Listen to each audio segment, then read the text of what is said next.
অন্তর্বর্তী সরকারের ২১ জন উপদেষ্টার সম্পদের বিবরণী প্রকাশ করা হয়েছে, যাদের সবারই সম্পদের পরিমাণ কোটি টাকার ওপরে।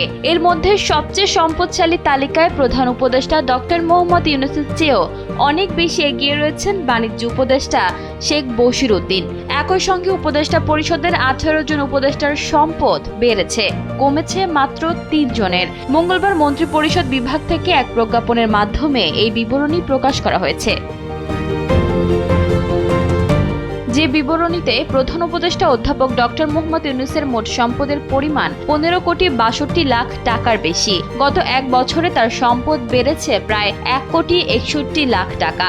এই বৃদ্ধির কারণ হিসেবে তিনি সঞ্চয়পত্র নগদায়ন, ব্যাংক আমানত বৃদ্ধি এবং উত্তরাধিকারী সূত্রে পাওয়া শেয়ারের কথা উল্লেখ করেছেন। তবে তার স্ত্রী আফরোজা ইউনূসের সম্পদ ৩৪ লাখ টাকা কমেছে।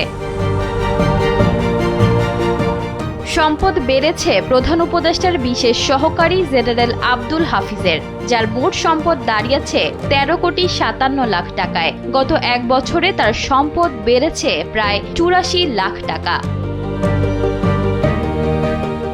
বর্তমানে দায়িত্বে থাকা ২১ জন উপদেষ্টার প্রত্যেকেরই সম্পদ কোটি টাকার ওপরে। শেখ বশির উদ্দিনের মোট সম্পদ প্রায় ৯২ কোটি টাকা। তালিকায় দ্বিতীয় অবস্থানে আছেন পরিকল্পনা উপদেষ্টা অধ্যাপক ওয়াহিদ উদ্দিন মাহমুদ। তার সম্পদের পরিমাণ ১৬,৬৩,০০,০০০ টাকা।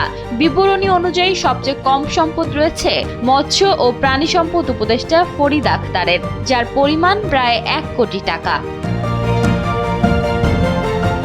অন্যদিকে সম্পদ কমার তালিকায় রয়েছে মাত্র ৩ জন উপদেষ্টার নাম। সৈয়দা রিজওয়ানা হাসান, তার সম্পদ কমেছে সবচেয়ে বেশি, প্রায় ১,১৩,০০,০০০ টাকা। দ্বিতীয় অবস্থানে আছে সুপ্রদীপ চাকমা, তার সম্পদের পরিমাণ কমেছে ১৬ লাখ টাকা এবং মোস্তফা সরোয়ার ফারুকীর সম্পদ কমেছে প্রায় ১২ লাখ টাকা। তথ্য প্রকাশের এই উদ্যোগকে ইতিবাচক হিসেবে দেখছেন ট্রান্সপারেন্সি ইন্টারন্যাশনাল বাংলাদেশ। তারা আশা ব্যক্ত করে বলেন, পরবর্তী সরকারও এই ধারা বজায় রাখবে। ইশিতা আক্তার, সময়ের আলো।